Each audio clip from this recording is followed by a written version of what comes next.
Donut Bag is brought to you by ExpressVPN. Your data is your business. Protect it with ExpressVPN.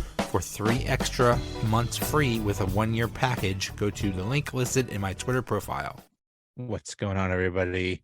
It's just me flying solo this week because it's the week between Christmas and New Year's, and it's that weird week where everybody's off and didn't want to bug anybody, so it's just going to be me. And I wasn't even going to do a Steelers podcast, but there's some things I wanted to talk about, mostly to give some apologies from some of the things that I and Steeler fans have been saying all season. So let's talk about it. Steelers 13, Raiders 10. Very, very crazy, emotional game. 50th anniversary of the Immaculate Reception. That week, Franco Harris passed away.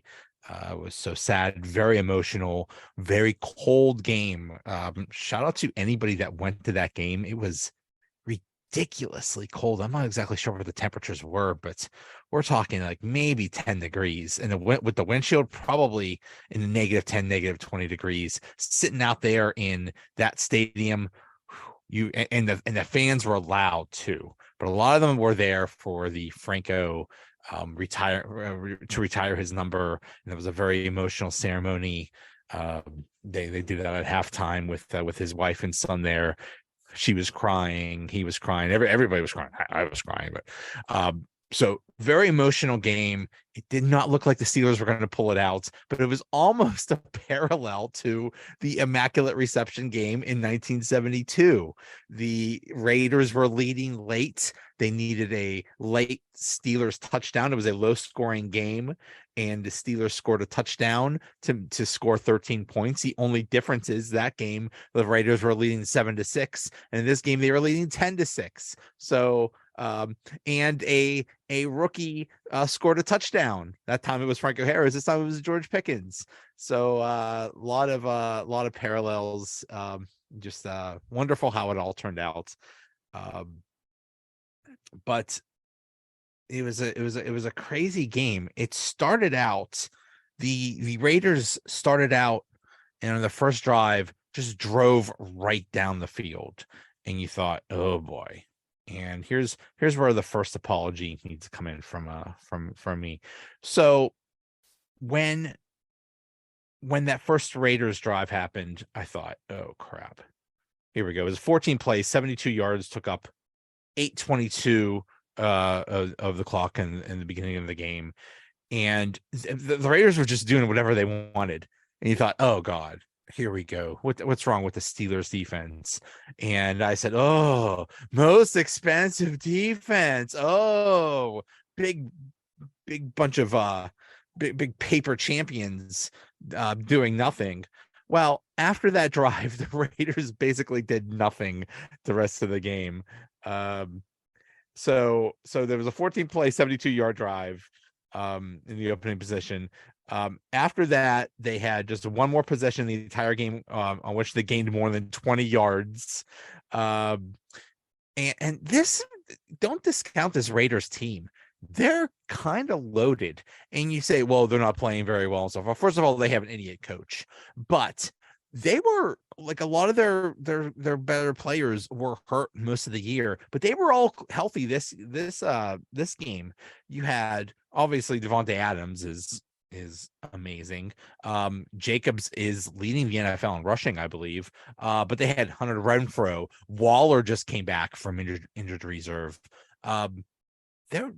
There's some talent there's a lot of talent on that offense. And for the Steelers defense to basically shut them down, very impressive. Davante Adams, who entered with 86 receptions for over 1,200 yards and an NFL best 12 touchdown catches, finished the game with 2 receptions for 15 yards on 9 targets. That's amazing. Josh Jacobs, who entered the NFL with 1,495 rushing yards, managed just 44 yards on 15 carries, 2.9 yards per rush attempt average, well below the 5.1 yards he was averaging coming into the game. So hats off to the Steelers defense. That's my first apology. But let's talk about the offense. Another thing about this defense is they got 3 interceptions of Derek Carr, who I don't know.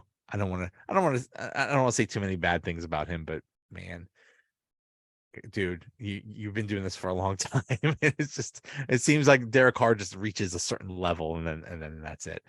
Um, but I also want to talk about the Steelers offense, who only scored 13 points. And yes, it was enough to win, but my goodness, they basically did nothing all game. Now, they did have a couple of um, drives where they should have got a field goal and Boswell missed, and that is a concern. This looks exactly like that one year that Chris Boswell got hurt and he just was absolutely awful. This looks almost exactly like that year, and that's very scary. Like, hey man, if you're too hurt to play and you're not effective, stay on injured reserve. That right dude was awesome. We should have kept him if that's the case. So you hate when that happens, but running wise, Najee only got 53 yards on 16 carries. Not that great. The rushing attack didn't do that great. Kenny was 26 to 39 for 244 yards with a touchdown and an interception. So that's pretty good. So they were moving the ball a little bit, but they just weren't scoring. And it's just so frustrating. But where the other apology has to come in is, I don't believe, no, there were no sacks. There were no sacks in this game. The offensive line has been playing pretty darn good. And that's another thing. Max Crosby, he's no slouch. He's one of the better defensive ends in the league. And he basically did nothing. He had 4 tackles and he did have four quarterback hits, but he did not have any sacks. So to not give up any sacks to this team, they basically protected Kenny pretty well. The running game got going. So the beginning of the season, we said, oh, the offensive line is so bad. The offensive line coach is so terrible. What is he doing? He doesn't know what he's doing. Well, you know what? This offensive line has been getting better and better every week. So hats off to them. There's another apology. Another apology also to Najee, who I was saying should not have gained all that weight. He looked terrible in the early part of the season, basically because he was hurt. He had a freaking steel plate in his foot. But after the bye, he's looked healthier and he has looked much better. So another apology to him. I think that's it. It was just a really, really tough game. I'm sure the elements had a lot to do with it. Cam Hayward, I think the Pro Bowl is so stupid, but he didn't get voted to the Pro Bowl. What kind of stupidity is this crap? It's so stupid. He's played well all year, and this past game he had the game of his life. He was inspired. He's so inspired because not only is he a good player, but he's a good player in the community. He's basically from Pittsburgh. It means a lot to him. He lives in Pittsburgh. It means so much to him to be a leader outside of the community too, and he does so much for the community. So Franco passing away had to mean a lot to him. So he played the game of his life, and this stupidity with this Pro Bowl, it's just a bunch of crap. That Minka had a great game. Darren Waller is a very good tight end, and some of those interceptions that they had were very, very difficult, and they were able to pull them off. And we were criticizing them earlier in the year because, especially that Miami game, it's like if you caught just one of those interceptions, they probably would have won that game. And that's the frustrating thing about all this is it's going to probably be the Steelers are probably not going to make the playoffs, but they easily could have. There's so many games that they just barely lost, and they just could could have eked out a couple more wins, they would easily have a playoff spot right now, but they still have a tiny, tiny chance. Here's what I believe needs to happen. The Steelers need to win their final 2 games. They need the Seahawks to beat the Jets, which is very possible. The Jets are a mess right now. The Patriots to beat the Dolphins this week, which is another thing very possible. The Dolphins are a mess. Then they need the Jets to beat the Dolphins the next week, and the Bills to beat the Patriots, which are all very possible. So there's a lot that needs to happen, but still, it very well could happen. I think it would be absolutely silly if the Steelers made the playoffs. I think it would be cool, but for people to say, "Oh, this is why you want to make the playoffs? All you're going to do is get killed in Buffalo or killed in Kansas City." Yeah, maybe, probably, but there's a chance. So you're saying there's a chance. So you want at least a ticket in the dance, and it would just be really cool. And who cares about draft position at this point?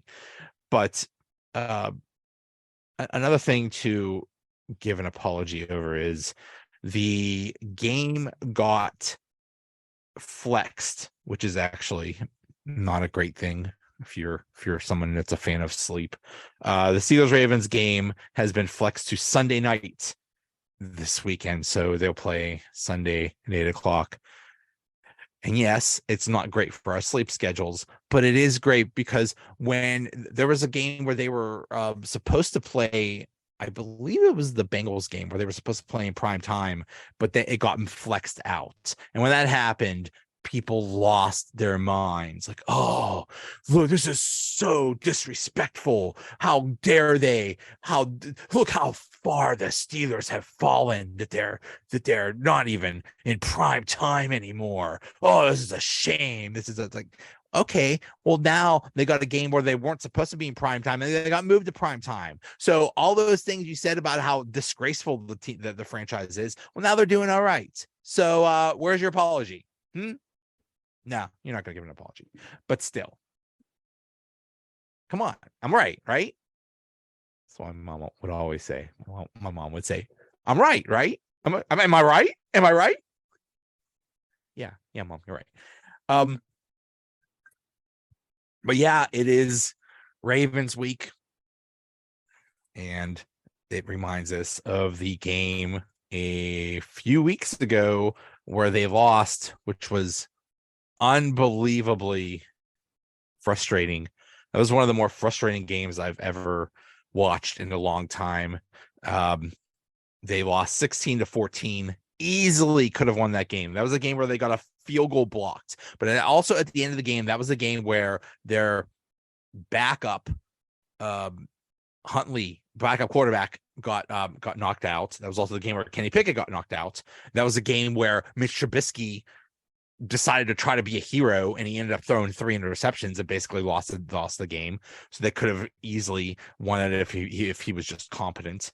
But that was also the game at the end where the Ravens were saying, "Hey, we're running the ball," and they just ran it down the Steelers' throats, and it was just so frustrating.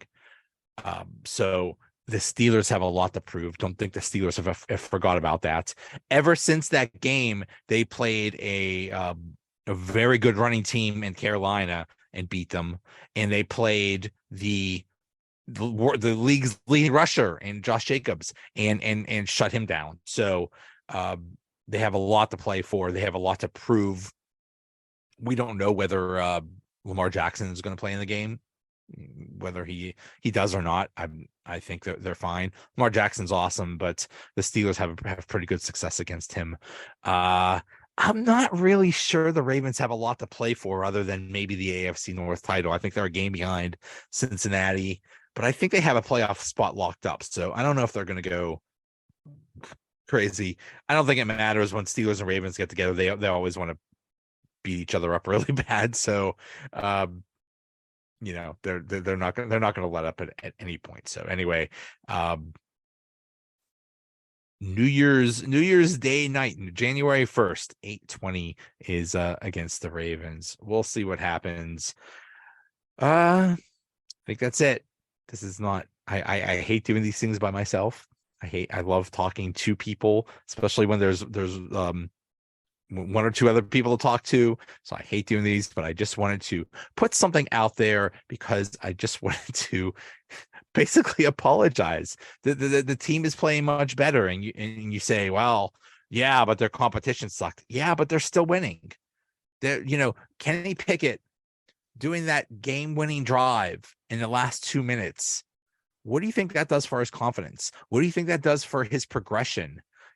That's what basically this whole season is about, is progressing. Sorry, it wasn't about making the Super Bowl. It wasn't about making the playoffs. It was about this young team coming together, and boy, did they come together in that final drive. That was beautiful. Pickett to Pickens.